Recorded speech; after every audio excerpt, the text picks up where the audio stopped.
ఓం శ్రీమాత్రే నమః. జన్మరాహిత్యం. ఈ జన్మలోనే మరు జన్మ లేకుండా చేసుకోవాలంటే ఏం చేయాలి? మానవ జన్మ చాలా దుర్లభమైనది. ఈ జన్మను ఆధ్యాత్మిక సాధన ద్వారా సార్థకం గావించుకోవాలి. మానవుడు ప్రతిరోజు ఎన్నో పనులలో మునిగి తేలుతుంటాడు. పనికిరాని విషయాలెన్నో చర్చిస్తూ ఉంటారు. సినిమాలని, సీరియళ్ళని పదే పదే చూస్తూ ఉంటారు. రాజకీయాలు చర్చిస్తూ ఉంటారు. షాపింగ్లని, పార్టీలని, ఫంక్షన్లని తిరుగుతూ ఉంటారు. కానీ దేవుడి ముందు కూర్చోవడానికి తీరిక దొరకడం లేదండి అని అంటుంటారు.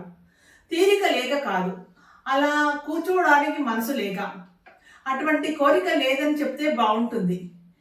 మనం వృధా చేసే సమయంలో కొంత సమయమైనా భగవద్ ధ్యానంలో, భగవత్ చింతనలో గడపాలని కోరిక కలిగితే, దానికి అనుగుణంగా అభ్యాసం చేస్తే మిగిలిన భారమంతా ఆ భగవంతుడే వహిస్తాడు. కానీ మనం ఇవేమీ చేయము. కానీ దేవుడు మనల్ని ఉద్ధరించాలి అని ఆశిస్తాము. ఎలా కుదురుతుంది? మనం కొంత సాధన చేస్తే దానికి దైవానుగ్రహం తోడై ఉంటుంది. మనస వాచ కర్మణ భగవంతుడికి శరణాగతులమై ఉంటే ఆ భగవద్ అనుగ్రహం చేత మరుజన్మ లేకుండా మోక్ష మార్గాన్ని చేరుకోవచ్చును. ఈ వీడియో మీకు నచ్చితే ఓం శ్రీమాత్రే నమః అని కామెంట్ చేయండి.